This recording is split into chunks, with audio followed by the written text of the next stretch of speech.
Assalamualaikum warahmatullahi wabarakatuh.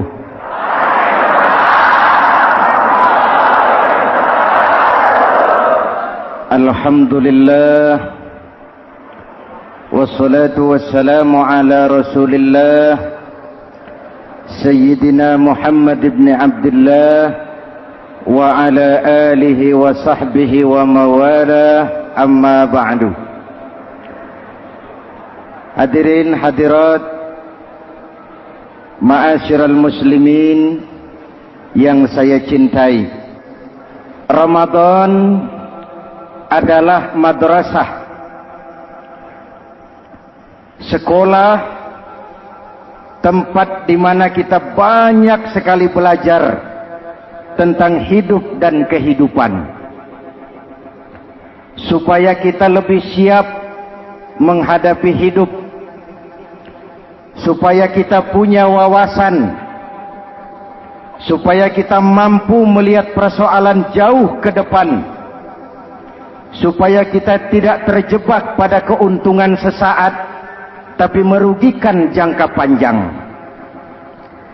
Malam ini saya ingin mengajak kita semua melihat kurikulum Ramadan.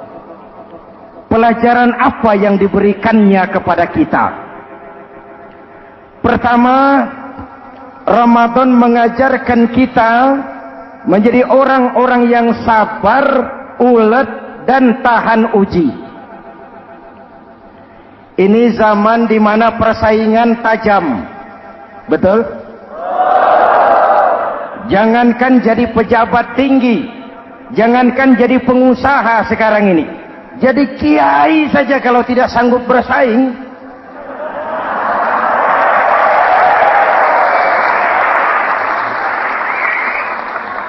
ini bahasa kasar tapi jujur. Karena orang sekarang hidup di zaman banyak pilihan. Akibat persaingan yang semakin tajam, orang sering kehilangan kesabaran. Kepengen cepat kaya, lalu tidak sabar. Makan renten, nipu orang, buka peternakan tuyul,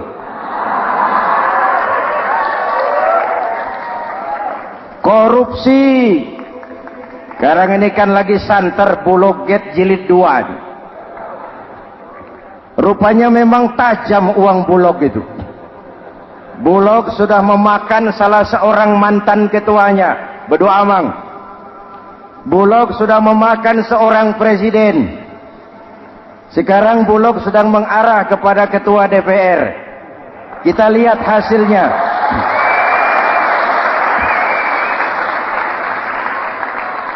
Tentu saja kita prihatin, karena kita tahu ekonomi kita sedang sulit. Hutang melilit leher, tetapi pada sisi lain kita melihat enak saja uang mengalir puluhan miliar untuk sesuatu yang tidak terkait dengan kepentingan rakyat.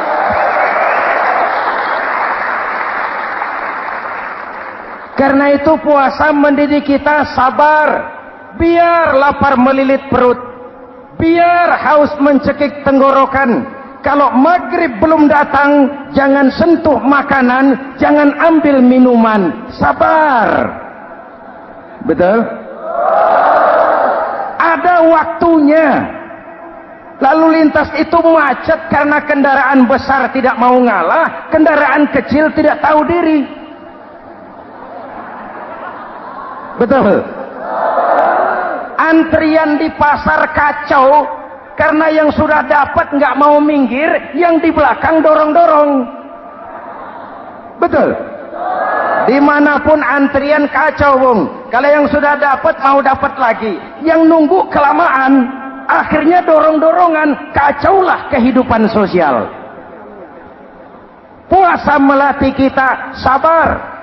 Karena sebagai bangsa kita punya latar belakang sejarah. Kita ini bangsa yang ditempa oleh segala macam kesulitan.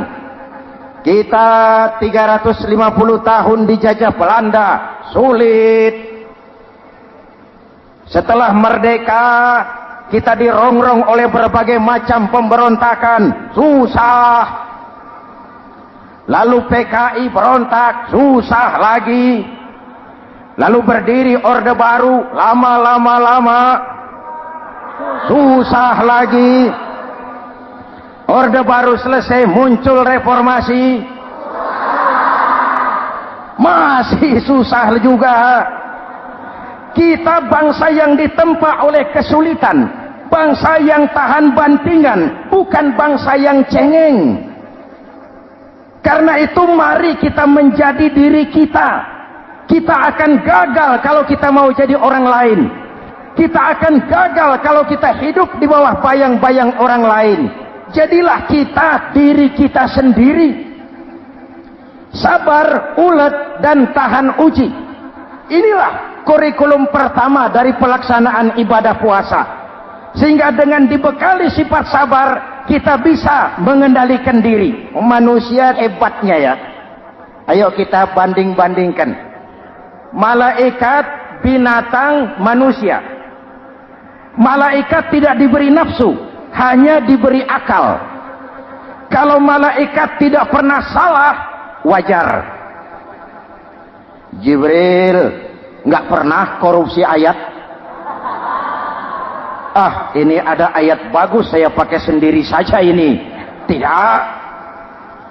Malaikat maut tidak pernah salah adres mencabut nyawa orang yang belum waktunya mati. Tidak pernah.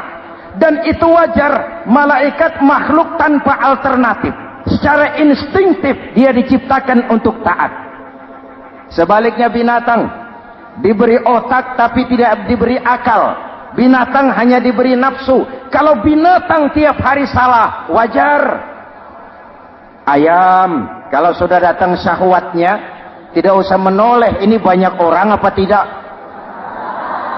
Betul. Kuda keliling kota, tidak pakai celana, tenang saja. Betul. Dan wajar, namanya juga binatang. Sedangkan manusia diberikan akal dan diberikan nafsu. Tiap hari terjadi perjuangan. Kadang akal menang, kadang nafsu yang menang. Ketika akal menang, kita lebih tinggi dari malaikat. Ketika nafsu yang menang, kita lebih rendah daripada binatang. Hadirin yang saya cintai, itu pelajaran pertama, sabar, ulet, tahan uji. Lalu pelajaran yang kedua, melahirkan sikap istiqamah, punya stabilitas temperatur batin, istilah sekarang. Soal istiqamah ini saya tidak akan menjelaskan pengertiannya, saya mau cerita saja. Mau dengar nggak? Ini tentang istiqamah. Dalam satu pertempuran, Jenderal Salahuddin Al-Ayyubi bersama tentaranya, tentara Islam, pernah mengalami kekalahan. Karena kalah, banyak yang ditahan jadi tawanan orang-orang kafir, beberapa perwira dan banyak ofsir. Tercatatlah ada 3 orang ofsir jadi tawanan raja kafir ini. Satu hari raja kafir musyawarah dengan perdana menterinya. Perdana menteri, saya tuan raja, ini tawanan Islam ini enaknya diapain? Kalau enaknya sih dibunuh saja tuan raja, selesai urusan. Soal bunuh sih gampang, Perdana Menteri. Maksud tuan raja, bujuk saja agar dia meninggalkan Islamnya, ikut ke agama kita. Nanti kita kasih hadiah. Begitu. Iya, baiklah. Besok saya sidang 3-3-nya. Besoknya ini 3 ofsir disidang di tempat terbuka langsung oleh Perdana Menteri. Mula-mula dipanggil ofsir pertama. Ofsir pertama, ya Perdana Menteri, sini. Baik. Kamu tahu kamu siapa? Tahu. Siapa kamu? Tawanan. Iya, kalau tawanan bisa diatur kan? Diatur bagaimana? Kamu mau nggak ikut saya bersama Tuan Raja meninggalkan Islam agamamu, mengkhianati saudara-saudaramu sebangsa, setanah air, sekeyakinan? Ikut dengan saya, tinggalkan Islam. Nanti kamu akan saya angkat jadi pejabat tinggi, gaji cukup, rumah cukup, kendaraan cukup, istri cukup. Tapi kalau kamu menolak, kamu akan saya bunuh. Tuan Perdana Menteri, ya. Apa Anda menyangka selama ini saya berjuang karena kepengen kedudukan yang tinggi? Nih. Tuan menyangka saya berjuang ini karena kepengen harta yang banyak, jaminan hari depan yang memadai? Tidak, Tuan Perdana Menteri. Saya tinggalkan keluarga, kampung halaman, sanak famili, handai taulan. Saya jihad karena mengharap ridho Allah Subhanahu wa ta'ala. Tapi sekarang kamu tawanan kan? Itu resiko perjuangan. Kamu tidak mau meninggalkan Islam? Tidak. Kamu akan saya bunuh. Silakan. Kamu tidak takut mati? Tidak. Kamu berani? Dari kemarin. Apa dikira baru sekarang saya berani? Tuan Perdana Menteri, saya berharap memang saat-saat seperti ini bisa saya temukan. Ibadah saya sedikit, sholat saya kurang, puasa saya kurang. Barangkali dengan jihad saya bersimbah darah, mati di tangan Tuhan, Allah akan mengampuni dosa-dosa saya dan saya dapat tiket untuk mencapai keridhaannya.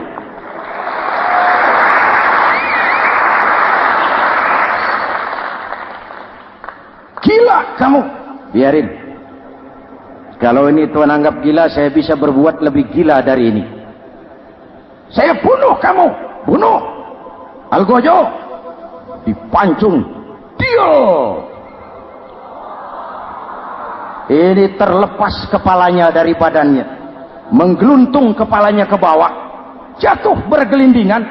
Itu kepala lepas dari badan, ngaji, baca ayat Quran, sampai Perdana Menteri bingung. Minggir, ini ada kepala ngaji. Ayatnya yang dibaca, ya ayyatuhan nafsul mutmainnah irji'i ila rabbiki radiyatan mardiyah. Wahai jiwa yang tenang, kembalilah kepada Allah dengan diridhoi. Masuklah ke dalam golongan hamba-hambaku dan masuklah ke dalam surgaku. Matanya terpejam rapat, bibirnya tersenyum. Dia gugur sebagai syahid karena membela keyakinan. Dia istiqamah, tidak goyah oleh tawaran jabatan dan kedudukan yang tinggi.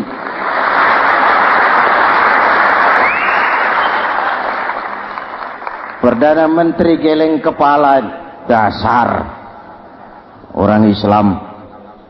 Panggil officer kedua. Officer kedua. Ya, Perdana Menteri. Kamu sudah lihat temanmu yang barusan? Sudah. Mati kan? Mati. Kamu bagaimana? Mau tetap berjuang untuk Islam atau ikut kami? Jabatan tinggi, kedudukan tinggi, rumah tinggi. Bagaimana? Atau mau mati seperti teman kamu barusan? Sudah kamu pikir? Sudah, Perdana Menteri. Sudah apa?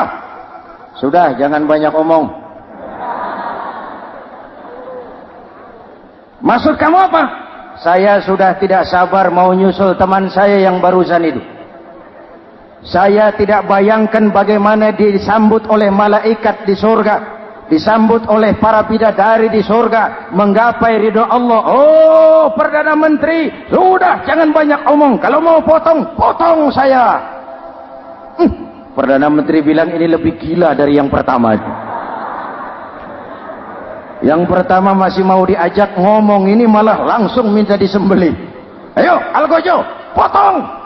Potong lagi. Dia terpisah lagi kepalanya dengan badan, jatuh ke bawah, menggeluntung, ngaji lagi. Ayatnya yang dibaca, wujuhun yawma izin nadirah ila rabbiha nazirah. Muka mereka hari itu berseri-seri kepada ridho Allah. Mereka memandang bibirnya senyum, matanya terpejam, dan dia ajal dengan husnul khatimah, mendapat syahid karena teguh punya keyakinan, istiqamah dalam perjuangan, tidak goyang, tidak mencela dan mencele.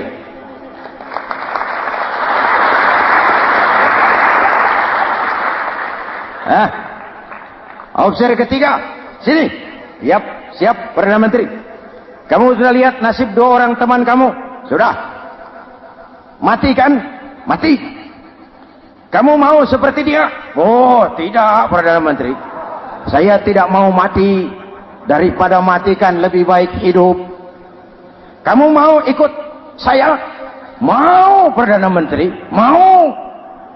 Gaji besar, rumah besar, kendaraan besar, istri.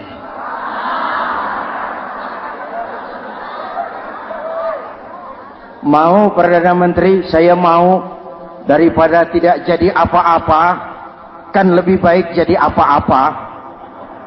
Daripada tidak punya apa-apa, kan lebih baik punya apa-apa. Oh, jadi kamu selama ini berjuang karena mau cari apa-apa? Iya. Bagus. Nanti saya musyawarah sama Raja. Kamu diangkat jadi bupati di mana? Tunggu ya. Perdana Menteri laporan, Tuan Raja. Ya, ini opsi ketiga kelihatannya baik ini. Dia mau mengkhianati teman-temannya, sebangsa, setanah air, sekeyakinan. Mengkhianati bangsanya, meninggalkan agamanya. Dia mau ikut kita. Kita angkat jadi pejabat di mana dia? Raja senyum. Oh, soal angkat mengangkat sih gampang, Perdana Menteri. Cuma saya pikir-pikir opsi ketiga ini kok tegel-tegelin. Kok sampai hati ya? Temannya sendiri, seiman, sekeyakinan, sebangsa, setanah air dikhianati karena mengejar jabatan, harta, kedudukan. Orang itu, Perdana Menteri, kalau sudah mau mengkhianati saudaranya sendiri, apalagi orang lain.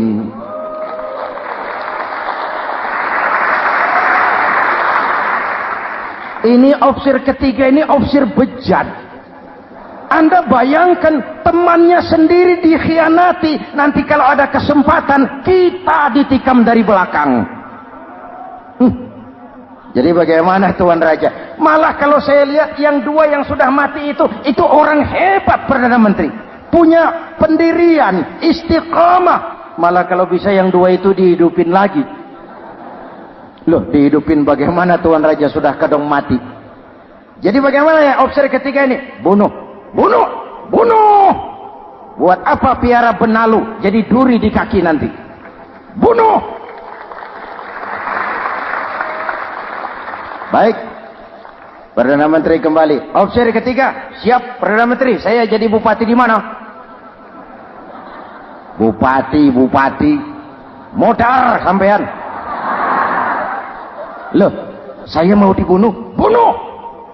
Katanya kalau ikut agama Tuan, meninggalkan agama kami, saya akan jadi pejabat tinggi. Kamu opsi bejat, kamu tidak punya pendirian. Saudaramu sendiri seagama kamu khianati, apalagi orang lain. Potongan kayak kamu jadi pejabat, rusak negara ini.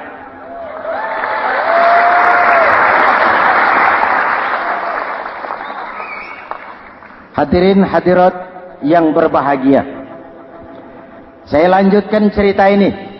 Nanti kesimpulan diambil sendiri-sendiri. Jadi saya mau dibunuh, Tuan Perdana Menteri. Ya, kamu mau dibunuh.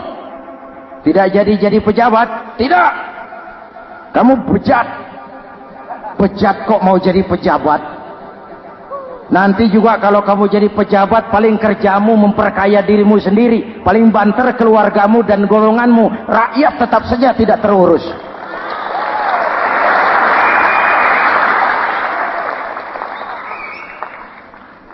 Paling-paling kamu kalau sudah jadi pejabat tinggi, kerjamu cuma membuka, meresmikan, berkunjung.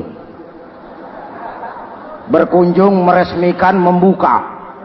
Membuka, meresmikan, berkunjung. Lah kapan kamu ngurus rakyatnya? Bejat kamu.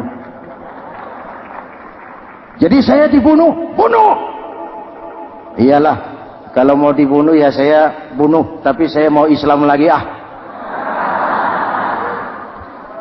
Terserah, mau Islam lagi mau tidak, kamu tetap akan dibunuh.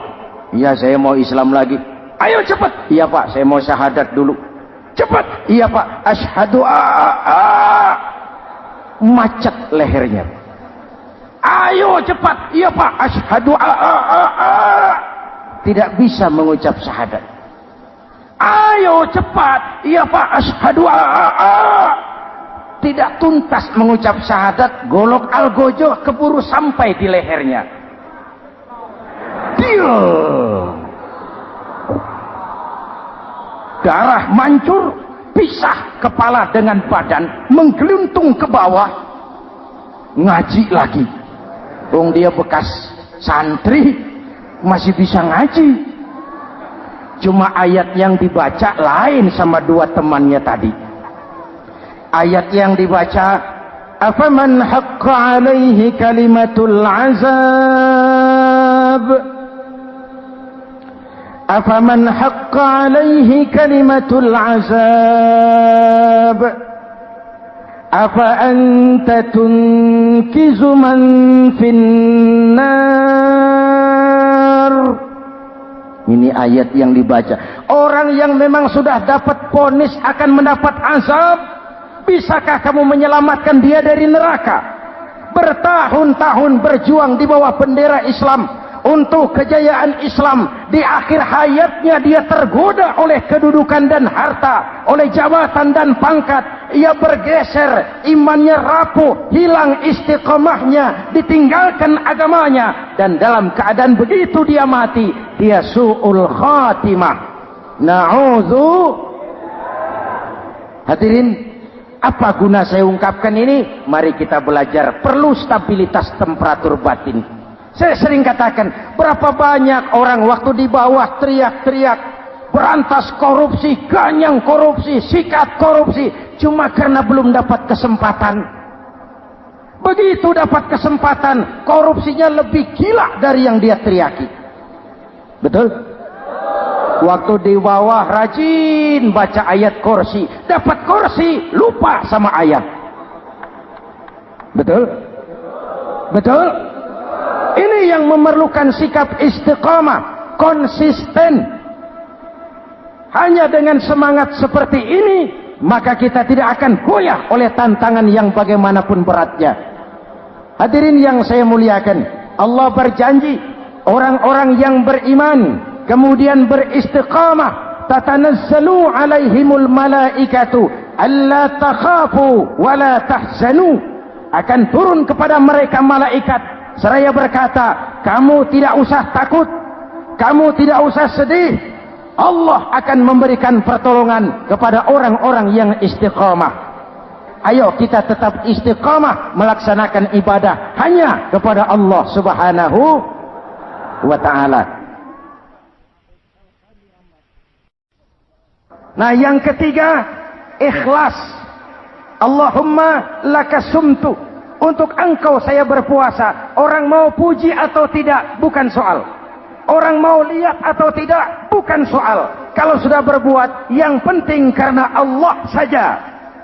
Keikhlasan itu, kalau amal kita adalah jasad, ikhlas adalah roh. Saudara, hari Jumat jam 9 pagi sudah berangkat ke masjid. Apa tidak bagus? Bagus. Sarungnya baru. Samarinda kelas BHS. Sajadah tebal. Tasbih panjang. Jam 9 sudah berangkat. Iya, padahal sholat jam 12. Betul. Apa pahalanya besar? Nanti dulu. Itu berangkat jam 9 itu maunya apa? Pameran sarung? Atau di dekat masjid ada janda? Atau apa? Disinilah peran keikhlasan. Keikhlasan itu bukan kata. Malah kalau kita, saya ikhlas loh, biasanya tidak ikhlas kalau sudah ngomong begitu. Ikhlas itu amalan batin. Puasa ini menyelamatkan kita dari penyakit riya. Saya ingatkan Al-Ghazali bilang penyakit dua macam, penyakit zahir dan batin. Bedanya apa? Pertama, penyakit zahir yang punya lebih tahu dari orang lain. Tapi penyakit batin orang lain lebih tahu dari yang punya. Kalau kita punya kanker darah tinggi, kita tahu, orang lain tidak. Tapi kalau kita sombong, hasud, dengki, orang lain kadang-kadang lebih tahu dari kita yang punya. Betul? Yang kedua yang dahsyat, sehebat-hebatnya penyakit zahir cuma merusak dunia. Penyakit batin merusak dunia, menghancurkan akhirat. Ginjal mati, darah tinggi mati, tumor mati, kanker mati, leukemia mati, tapi tidak berakibat akhirat. Tidak ada penduduk neraka ditanya, kenapa kamu masuk neraka? Tumor, Pak. Tidak ada. Tidak ada. Sehebat-hebatnya penyakit zahir cuma merusak dunia, tapi penyakit batin merusak dunia, menghancurkan akhirat. Sombong, penyakit batin, di dunia dijauhi orang, di akhirat neraka tempatnya. Kikir, penyakit batin, di dunia dijauhi orang, di akhirat neraka tempatnya. Betul? Maka Al-Ghazali heran, kalau diserang penyakit zahir kita panik, cepat-cepat cari dokter. Tapi kalau diserang penyakit batin kita tenang-tenang saja. Padahal penyakit batin merusak dunia dan lebih hebat lagi menghancurkan akhirat. Maka puasa melahirkan keikhlasan, agar di dalam melaksanakan ibadah cuma kita dan Allah saja. Inilah jiwa dan semangat yang sekarang ini pun sudah mulai menjadi langka. Semuanya karena akhirnya yang subur mental penjilat. Sumuhun dawuh, pasukan kulonuun, barisan asal bapak seneng, pasukan kumaha juragan wae, organisasi oke bos. Kita miskin dengan orang-orang yang punya prinsip, yang berani berkata ya terhadap yang benar, sanggup berkata tidak terhadap yang tidak benar, apa dan bagaimanapun resikonya. Kita terlalu kaya dengan barisan asal bapak seneng, pasukan oke bos, organisasi kumaha juragan wae, dan kita miskin dengan orang-orang yang punya kepribadian, yang tegar dan istiqomah apapun resiko yang dihadapinya. Jadi dengan keluar dari sekolah Ramadan, semangat keikhlasan makin tumbuh dalam hidup dan kehidupan kita. Ibu bapak hadirin hadirat yang berbahagia, itulah makanya puasa disebut ibadah sirriyah, ibadah abstrak, cuma kita dan Allah saja yang tahu. Ini lebih mendorong semangat keikhlasan. Kata Imam Al-Ghazali, "An-nas kulluhum mauta illa al-alimun, wal-alimuna niyamun illa al-amilun, wal-amiluna mughtarruna illa al-mukhlisun." Manusia itu mati kecuali orang yang berilmu. Orang yang berilmu walaupun hidup tidur kecuali yang mengamalkan ilmunya.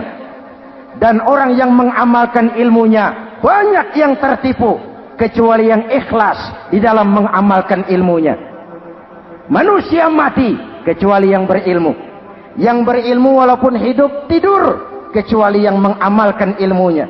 Yang mengamalkan ilmunya banyak yang tertipu, menyangka amalnya sudah banyak, sholatnya sudah hebat, zakatnya sudah luar biasa, jihadnya sudah mantap. Banyak yang tertipu kecuali yang ikhlas di dalam mengamalkan ilmunya. Jadi amal tanpa ikhlas, jasad tanpa ruh. Itulah makanya nuansa Ramadan dengan ibadah puasa mengembangkan semangat keikhlasan di antara kita semua.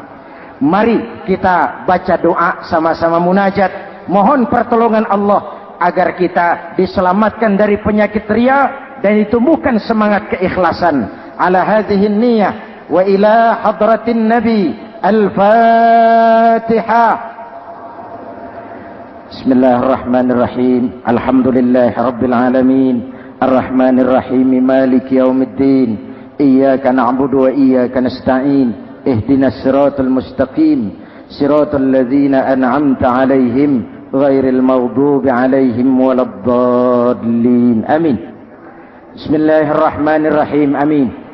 Alhamdulillahi rabbil alamin.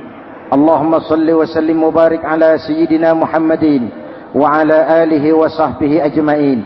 اللهم اجعل جمعنا هذا جمعا مرحوما وتفرقنا من بعضه تفرقا معصوما. اللهم اجعل جمعنا هذا جمعا مشكورا وتفرقنا من بعضه تفرقا مغفورا. اللهم اجعلنا من السعداء المقبولين ولا تجعلنا من الأشقياء المردودين.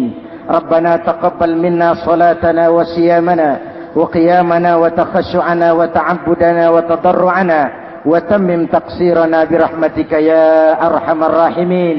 اللهم أصلح من في صلاحه صلاح المسلمين. اللهم أهلك من في هلاكه صلاح المسلمين. Ya Allah, dengan sepenuh perasaan dan pengharapan, dengan segala keremahan dan kerendahan, kami bermohon kepadamu, berikan kami kekuatan zahir dan batin, berikan kami kesabaran dan ketabahan, sikap istiqamah dalam mengarungi hidup yang penuh ujian ini. Karuniakan kepada kami pemimpin-pemimpin yang takut kepadamu dan sayang kepada kami. Rabbana hab lana min azwajina dhurriyyatina qurrata a'yun waj'alna lil muttaqina imama. Afdalu ma qultuhu ana wan nabiyyuna min qabli. La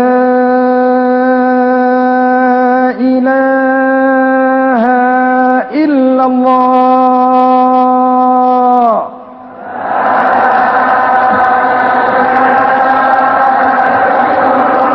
La ilaha illallah.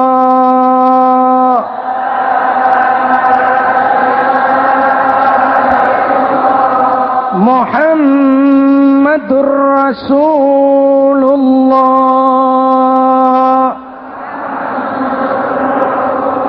Amin. كلمة حق عليها نحيا وعليها نموت وعليها وبها نبعث إن شاء الله من الآمنين برحمتك يا أرحم الراحمين. صلى الله على سيدنا محمد وعلى آله وصحبه أجمعين. سبحان ربك رب العزة عما يصفون. سلام على المرسلين والحمد لله رب العالمين. السلام عليكم ورحمة الله وبركاته.